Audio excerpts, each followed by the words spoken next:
I don't write this for your entertainment. I'm not doing this for the channel, for the algorithm, or for the weird, quiet community that laps up stories like this in the dark. I'm recording this as a last will and testament. A receipt for a life that expires in 23 hours and 17 minutes. My phone just told me so. It used my own voice, a cold, digital echo of me, to deliver the verdict. This thing people online whisper about in broken forum posts, they call it the whisper protocol. It's real. And it's never been wrong before. Please, you have to believe what I'm about to tell you. You need to understand. It started 2 days ago. I need you to picture that version of me because I can barely remember him. He was a ghost living on autopilot. Wake up. Taste the stale coffee. Endure the fluorescent purgatory of my cubicle. My biggest fear was a looming deadline. My deepest mystery was why the office fridge always smelled of defeat. I was, in a word, normal. Boring. Safe. My anchor in that sea of beige was Alex, in the cubicle next to mine. We'd trade complaints like currency. I swear, he said that morning, spinning in his chair, if Karen from Accounting forwards one more inspirational cat meme with a Bible verse, I'm going to defenestrate the printer. I snorted, checking my phone. Practice radical acceptance, Alex. Embrace the void of corporate enlightenment. I was a skeptic, you see. I'd listen to those horror narrations, the ones about haunted algorithms and cursed text messages, and roll my eyes. Fun campfire stories, but just stories. Then my screen lit up. A missed call. The number wasn't blocked or unknown. It was my number. My own 10 digits staring back at me. Weird, I muttered. Alex peered over. Telemarketer spoofing your number. It's a classic move. They're getting creative. I shrugged, the explanation fitting neatly into my world. A glitch. A spam call. A tiny, meaningless crack in a perfectly dull reality. I swiped the notification away. If only I'd known that crack was the first whisper of an avalanche. The rationalization held until that night. I was walking home, the city breathing its cold, exhaust-filled breath down my neck.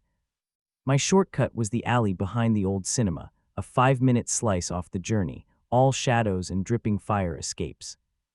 As I stepped towards its mouth, my phone buzzed in my jacket pocket. Not a ring. An activation chime, the one for the voice assistant I never use.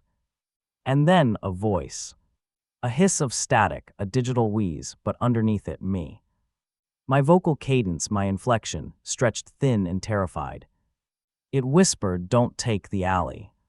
Look left." My blood went to ice. I froze mid-step. It was so visceral, so impossibly personal. My legs, acting on a primal drumbeat my brain hadn't yet heard, pivoted. I took the long way, my heart hammering a frantic rhythm against my ribs. As I reached the next block, I glanced back down the side street towards the alley entrance.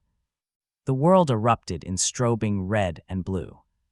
2 police cruisers were angled across the opening, their lights painting the bricks in frantic strokes. An officer was stringing up yellow tape that read crime scene, do not cross. I stood there numb. A lucky guess. A coincidence. A subconscious awareness of a dangerous spot my rational mind had dismissed. I fed myself every logical lie I could muster, because the alternative, that my phone had just saved my life using my own stolen voice, was a door I was not ready to open. Sleep was impossible. The alley's blue and red lights flashed behind my eyelids. So I did what any modern, terrified person would do. I fell down a digital rabbit hole. I wasn't looking for cat videos. I was hunting for my own voice in the dark. It took hours past the usual haunts of Reddit and mainstream forums, into the forgotten back alleys of the internet, places with broken HTML, black backgrounds, and text the color of dried blood. That's where I found it. A forum thread so buried it felt archaeological. It had 3 replies. The title was just 2 words, stark and unadorned, Whisper Protocol. My breath hitched. The first post was a fragmented rant from years ago. It speaks in your teeth, it read. It knows the shape of the incoming harm. The second was a sound file attachment. I clicked it. 10 seconds of grinding, agonizing static that made my fillings ache. But there, right at the end, buried in the noise, a faint, distorted whisper I couldn't quite decipher. It felt like hearing a ghost. The final reply was from a user named Echo Alpha. It was chillingly coherent. It is not a haunt. It is not a curse. Conceptualize it as a self-preservation algorithm interfacing with temporal echoes. It calculates optimal survival paths. It is, for its user, a perfect parasitic guardian. The price of its perfect guidance is the erosion of your own free will. You become a passenger.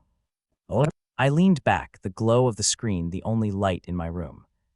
A cocktail of dread and a sick, electrifying thrill mixed in my veins. This wasn't a ghost story anymore. It was a manual. And I was already on page 1. The next morning at the office, I was a live wire wrapped in skin. Every buzz of my phone was a jolt. I was clutching a fresh, too-hot cup of coffee like a talisman when it happened. No chime. Just the screen illuminating on my desk with a plain, system text notification. No app icon. It just said, spill the coffee at 10:47. I stared at the time, 10:43. My heart started pounding a military march. This was it. A test. A controlled experiment. Could I trust the manual?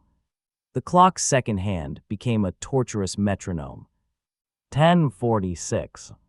My knuckles were white on the mug. 10:47 arrived. I deliberately set the mug down, my hands steady. I didn't spill a drop. I muttered to myself, a wave of defiant relief washing over me. Coincidence. Paranoia. I'm in Conter. At that exact second, Alex wheeled back from his desk, his chair slamming into mine. Oops, sorry, the impact jarred my arm. The full mug of coffee catapulted off the desk. It didn't hit me. It sailed in a perfect, scalding arc and emptied itself over a teetering stack of financial reports on my filing cabinet, paperwork I'd spent all week on, that was due at 5 p.m., and that I had idiotically not backed up. The relief curdled into a cold, sinking horror. The warning wasn't about a burn. It was about the 4 hours of frantic, late-night rework those lost pages would require. The protocol hadn't been wrong. I just misunderstood the question. Sitting there, the smell of burnt coffee and ruined ink hanging in the air, the puzzle pieces snapped together with a chilling finality. The Whisper Protocol wasn't a mysterious phantom. It was a system. And like any system, it had rules. I opened a blank document, my fingers trembling as I typed a manifesto of my own damnation. Rule 1, it speaks with your voice. Not an imitation. An echo. It's pulled from some future moment of your own panic and played backward into the present. Rule 2, its loyalty is absolute and exclusively to you. It will save you from a falling piano, even if it has to shove a stranger into your place to do it. Rule 3, it is ruthlessly, clinically efficient. It doesn't prevent pain, it minimizes net survival deficit. A sprained ankle is better than a car crash. A ruined project is better than missing the bus that later explodes. It does cost-benefit analysis with your life. Rule 4, the lead time is shrinking. The alley warning came minutes in advance. The coffee warning gave me 4. It's learning optimizing, preparing me for faster reaction times. My phone buzzed, breaking my trance. It was Alex. Hey, you okay? You've been quiet since the great coffee flood. Look, I'm really sorry about your reports. I looked at the list on my screen, then at his name on my phone. The gulf between us was now an ocean. Yeah, I said, my voice a convincing masterpiece of normalcy. It's fine. Just a long night ahead. Stupid accident. The lie was smooth, effortless. A new rule, unwritten but deeply understood, had formed. Rule 5, you cannot tell anyone. The moment you do, you introduce a variable the protocol can't calculate. And variables get removed. The true horror of the whisper protocol isn't in the warnings, it's in the receipt. You always pay. Just not always in the currency you expect. Driving home that evening, my phone, connected to the car's speakers, emitted a short, sharp burst of static. Then my voice, calm and directive, swerved left. No. I was on a residential street, tree-lined and quiet. Up ahead, I saw the reason. A big, goofy-looking golden retriever had bolted into the road, chasing a ball. My instinct, the human one, flared. Swerving left would put me head-on into the dog. I couldn't do it. In a panic, I jerked the wheel right. My car screeched, metal screaming against metal, as I ground along the guardrail for a sickening 10 feet before coming to a stop. The dog trotted to the other side, unharmed. My driver's side was a ruin of scrapes and dents. My hands shook on the wheel. I'd disobeyed. I'd chosen morality over the algorithm, and it had cost me thousands. I felt a grim pride. I'd saved a life. Later, scrolling through a bleary-eyed, exhausted social media feed, I saw it. A post from a woman a few streets over. A missing cat poster. Her beloved Tabby, who she said was best friends with the neighbor's golden retriever and follows him everywhere. The comment below it from hours later shattered me. Found him, sweetie. I'm so sorry. He was on Orchard Street. It was quick. Orchard Street. My route. The dog had been first. The cat, following its friend, had been second. The protocol hadn't been telling me to hit the dog. It had been steering me away from the exact moment, the exact lane, where I would have killed the cat. It wasn't calculating lives. It was calculating my trauma. And it had deemed a fender bender a cheaper price than that particular psychic scar. I had, in my defiance, written the check anyway. The protocol evolved. It stopped reacting and started orchestrating. The next morning, I woke not to a warning, but to a prophecy. My lock screen wasn't a photo or the time. It was a stark white-on-black command. Forecast, tomorrow 3:14 p.m. Do not answer the door. This was different. This wasn't a split-second command for an immediate threat. This was a sentence passed on a future version of myself, with a 24-hour wait for the execution. The ambiguity was a new kind of torture. Was it a knife-wielding maniac? A gas leak inspector who'd spark an explosion? A process server delivering news that would shatter me? The not knowing colonized my mind.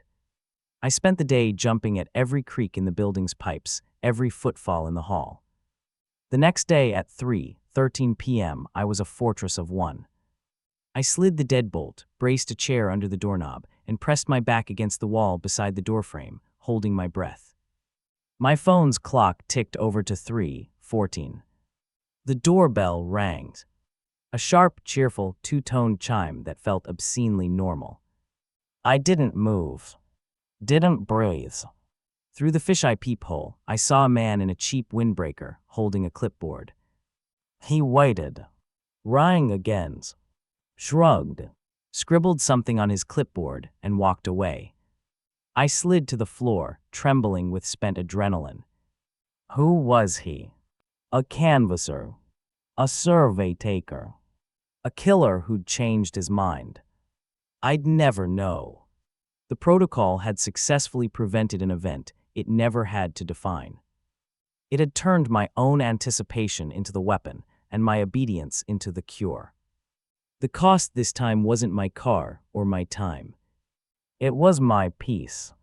It was the certainty that from now on, every unknown was a potential catastrophe. My life became a ghost story where I was both the specter and the haunted house. The Whisper Protocol didn't just give orders, it began rewriting my biography, one avoided interaction at a time. My phone was no longer a device, it was my confessor, my warden, and my only god. It whispered, "Do not call her back," as my mother's face flashed on the screen for the third time.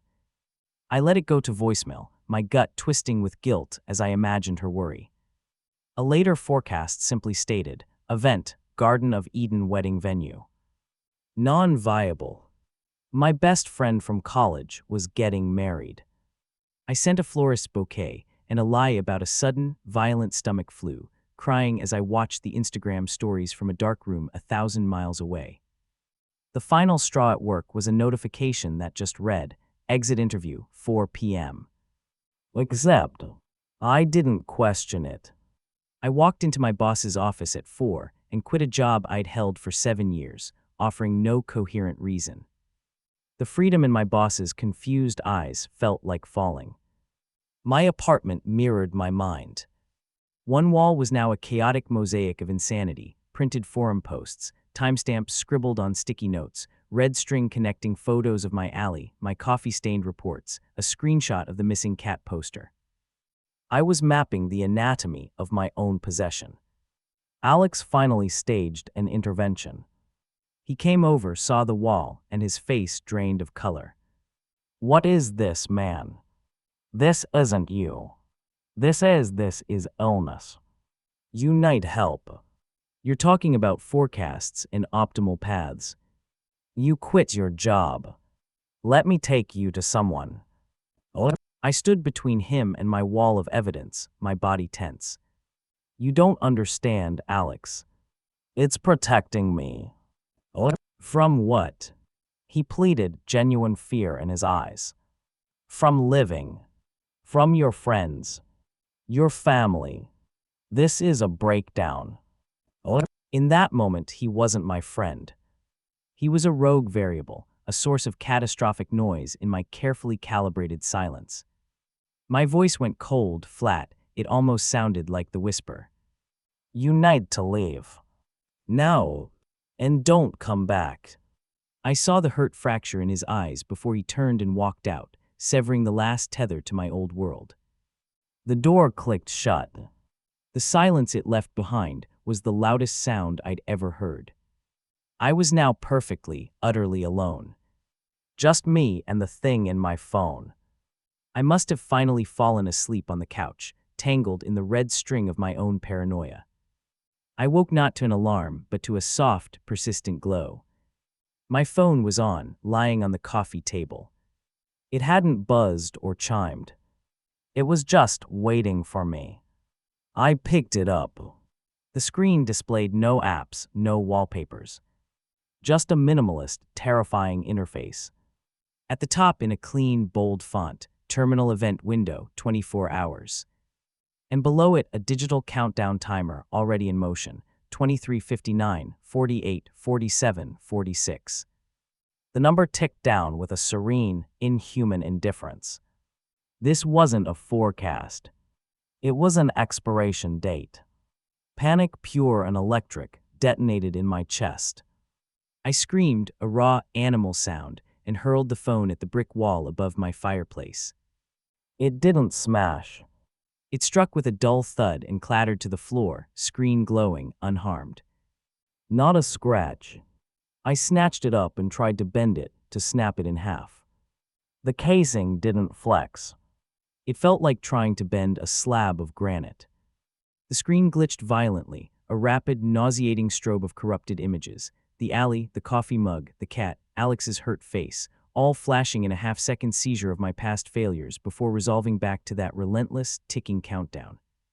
Frantically, I threw on a jacket and ran to a corner store, buying the oldest, dumbest burner phone they had, a brick of plastic and buttons. I powered it on, my hands shaking. I navigated to the clock. As I watched, the numbers on its tiny, greenish LCD screen dissolved into static and reformed. Not the time. 23:12:33. The terminal event timer. I dropped the phone like it was a live scorpion. Back in my apartment, leaning against my front door and gasping for breath, the voice came. Not from a speaker.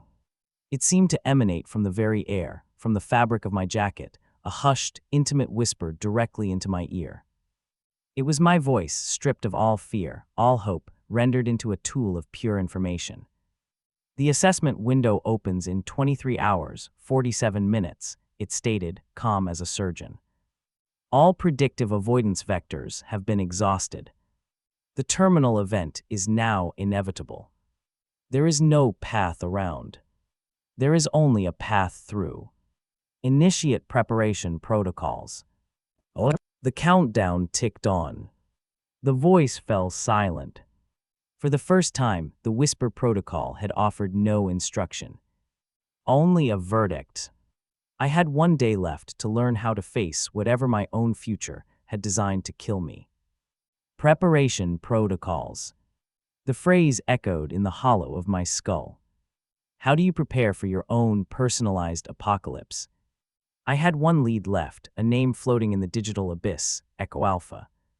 I scrambled to the ancient forum, my fingers clumsy on the keys, and sent a direct message into the void.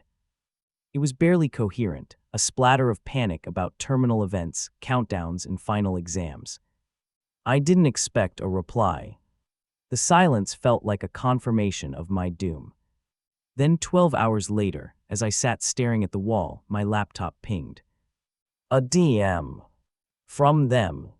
The message was a single, brutal paragraph. You misunderstand its function. The whisper protocol is not a guardian.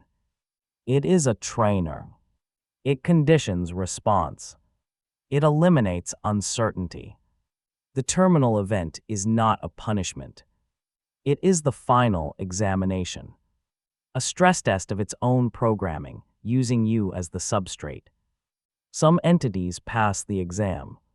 Most do not. The outcome determines your continued utility. Look for the static in your earlier receptions. The echoes sometimes carry data blade from other candidates. My blood went cold. A trainer. An exam. I wasn't being protected, I was being drilled. For what? Look for the static. I frantically pulled up the audio file I'd saved of the very first whisper, "Don't take the alley." I isolated it, ran it through a spectral analyzer. In the middle of the grinding hiss, there was a tiny, half-second pocket of unnatural clarity. On a whim, I selected it and hit reverse. The played-back audio was crystalline and utterly horrifying. It was a voice not mine, strained to the point of breaking, shrieking a single phrase that dissolved into a wet gurgle. I didn't pass. I didn't. I jerked my headphones off. Data blind. An echo from a failed candidate, spliced into my own warning like a cosmic scream caught in the wires. This was the truth. The whisper protocol was a relentless teacher, and its classroom was littered with the ghosts of previous students who had failed their final. My exam began in less than 12 hours. And I now had my first, terrifying piece of study material, the sound of failure. With 6 hours glaring on the timer, the frantic energy bled away, leaving behind a cold, heavy calm. The preparation was over.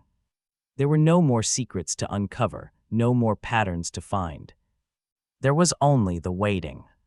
And in that awful quiet, the last vestiges of the person I used to be stirred. The ghost wanted to say goodbye.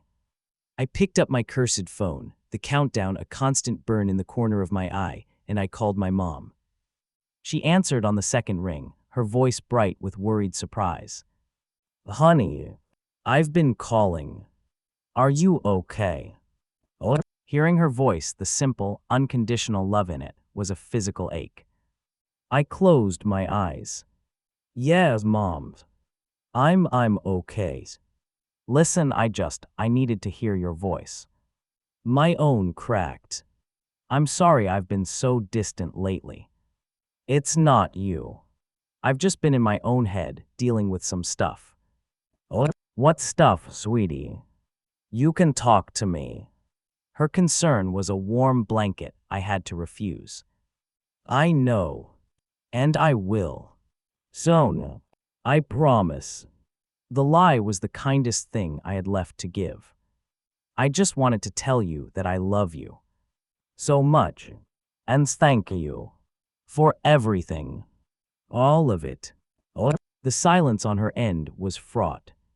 Mothers have a radar for this, for the sound of a final goodbye dressed up as a casual call. I love you too, my boy. More than anything. Please be safe. Her voice was thick. I will, Mom. I'll call you soon. We hung up. I sat in the silence of the lie, letting the grief of it wash over me. Next, I opened my laptop. I composed an email to Alex. No explanations, no plays for belief. Just a subject line, "If you're getting this, I'm gone." I attached everything, the forum screenshots, the audio files, my notes, photos of my evidence wall. In the body, I wrote only, "I'm sorry I pushed you away. You were right.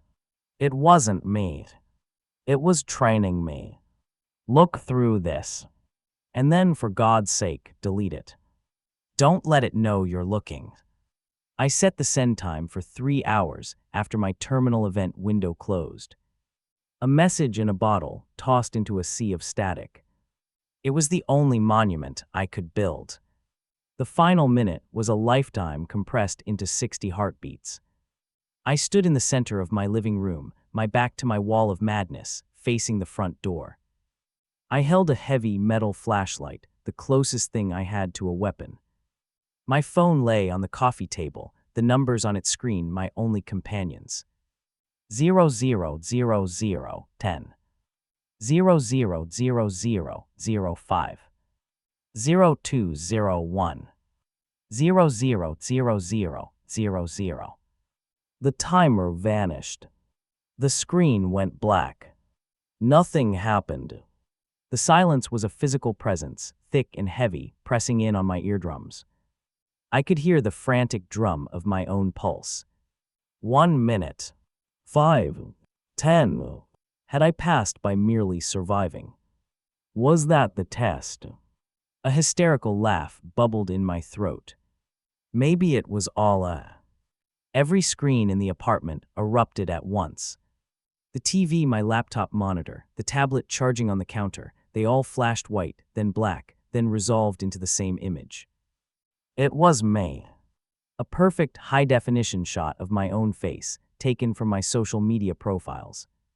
But the eyes were voids of churning, liquid static, a swirling midnight storm where my irises should be. The image on the TV twitched. My mouth opened. The voice that came out wasn't a whisper. It was my own voice, amplified, resonant, and utterly empty of anything human. It was the voice of the system itself. Assessment protocol initiated, it boomed, shaking the windows. Terminal event simulation, active. Scenario parameters loaded. The air in the room shimmered, like heat haze off asphalt. The details of my apartment wobbled, dissolved, and resolidified. Everything was reversed. The bookcase was on the wrong wall. The lamp was to the left of the couch, not the right. The photo of my family on the mantle was a perfect mirror image. I was standing in a mirrored copy of my own apartment. Primary scenario, you are trapped, the echo on the screen intoned. The entity is at the door. You are armed. Define the optimal survival path. Execution is mandatory. Failure is termination. As the last word echoed, a sound cut through the artificial silence. A low, shuddering thud against my front door. Not a knock. An impact. The wood groaned in its frame. Then another. Thud. The deadbolt rattled. Something was on the other side. Something big. Something that didn't bother with doorbells. The assessment had begun, and my classroom was a funhouse mirror of my greatest fears. The entity was here, and it was coming in. The door splintered around the lock with a sickening crack. Not from a battering ram, but from something like a fist wrapped in shadow. Through the widening gap, I didn't see a man or a monster. I saw a shifting, unstable collage of every threat I'd ever avoided. A glimpse of a leather jacket from the alley, the reflective strip of a survey taker's windbreaker, the lolling tongue of a golden retriever, all fused into a single, impossible silhouette that oozed static at the seams. It was the Protocol's greatest hits album, made flesh. My mind, trained by months of hypervigilance, didn't freeze. It clicked. This wasn't a fight. It was a practical exam. Every warning had been a lesson. Now I had to prove I de-learned. Thud. The door bowed inwards. I didn't stand my ground. Lesson 1, spatial awareness. Don't take the alley. I wasn't trapped.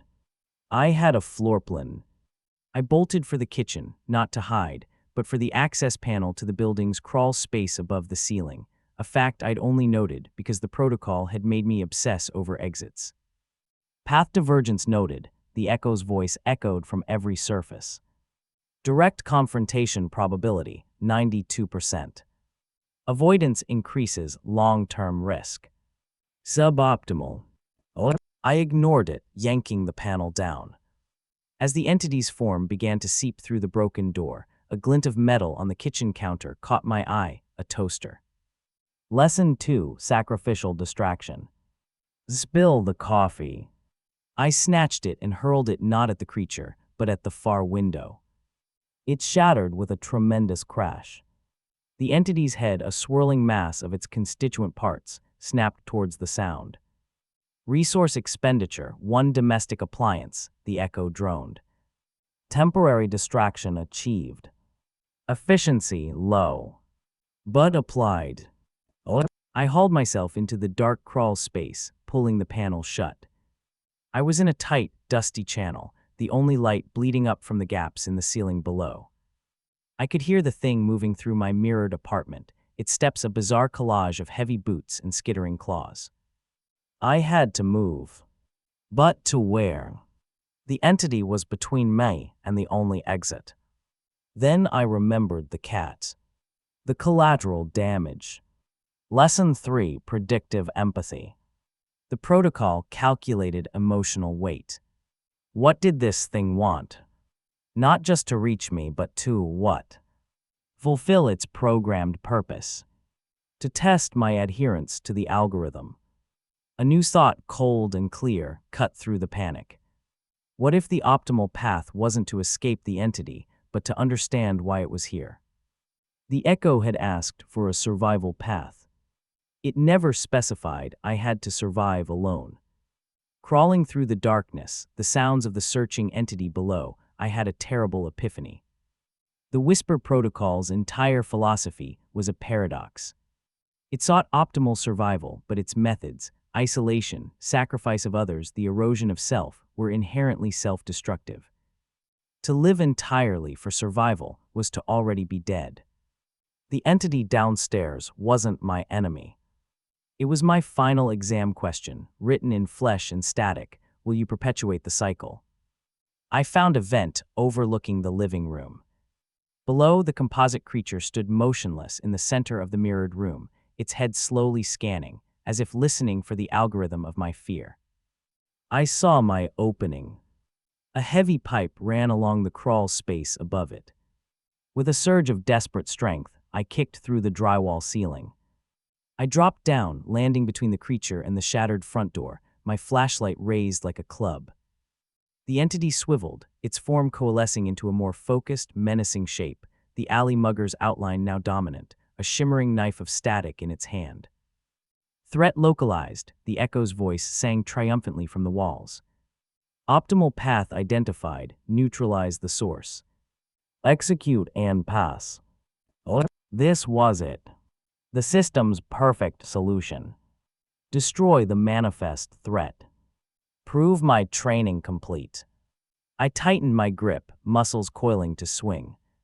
And I saw the cat. Not literally, but in the creature's shifting form, I saw all the collateral damage. The ruined paperwork, Alex's shattered friendship, my mother's worry, the life I'd ghosted. This entity was made of every sacrifice the protocol had demanded. To destroy it would be to endorse every ruthless choice. To become the protocol's perfect, heartless graduate. My arms trembled. The creature shuffled forward, the static knife rising. I took a deep, shuddering breath. And I lowered my weapons. I let the heavy flashlight clatter to the floor. "No," I said, my voice quiet but clear in the artificial silence. "I'm not your student anymore." Oh. The entity froze. The static knife dissolved into mist. The echo's voice crackled, filled with a new, unsettling tone, not command but processing. Directive contradicted. Assessment parameters inconclusive. Oh. I stood there, unarmed, facing the manifestation of my own survival instinct, and I chose to stop fighting. I woke up on the cold linoleum of my kitchen floor. Early morning sun streamed through the unbroken window, painting the room in a pale, ordinary light. My body felt like it had been through a car crash, a deep, bone-aching exhaustion. I pushed myself up, my mind swimming. The mirrored apartment was gone. Everything was back in its right, familiar place. The front door was intact, not a scratch on it. No static. No whispers. My phone sat on the counter. I stumbled over and pressed the power button. Nothing. Completely, utterly dead. No countdown. No interface. Just a black mirror reflecting my own battered, confused face. Had it all been a psychotic break? A final, grand hallucination of my unraveling mind? Then my laptop on the table chimed. A notification, your scheduled email to Alex has been sent. Oh. The confirmation was a cold splash of reality. It was real.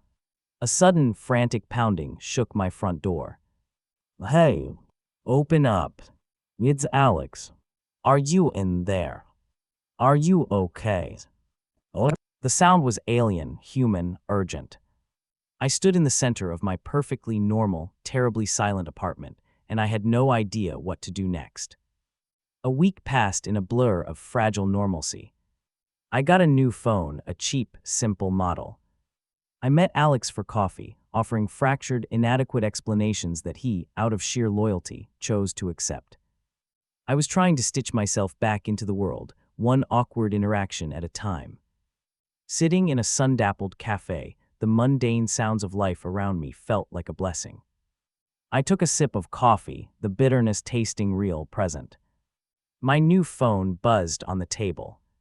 A notification from the weather app. It read, high probability of precipitation at 5th and Main. Advisory, bring an umbrella. Oh. I stared at it. Benign. Helpful. A normal function of a normal device. A laugh, half relief, half hysteria, bubbled in my chest. It was over. Just the weather. But as my eyes focused on the text, the pixels on the screen shimmered.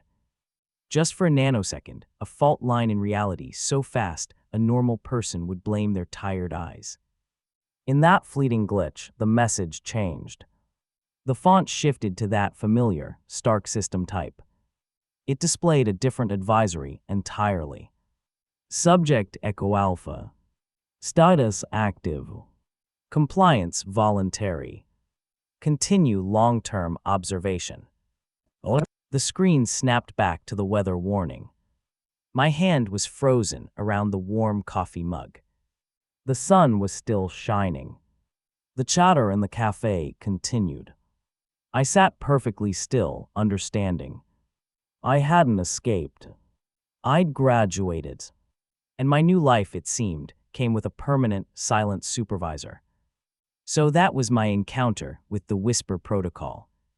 I don't have the answers. Is it a rogue AI stitching itself into our operating systems? A psychic parasite feeding on near misses? Or something even weirder, a fragment of tomorrow sent back to patch the tears in our today? I don't know. But I know it's out there. And it's recruiting. or training, or watching. Maybe it's in your phone right now, listening to the ghost of your future. So check your notifications. Really look at them. Listen to your glitches. And if you ever hear your own voice whispering back a warning, well, you're not alone. You know where to find me. Down in the comments. Share your story. Maybe together we can figure this out. Or maybe Echo Alpha is already reading this, deciding who to test next.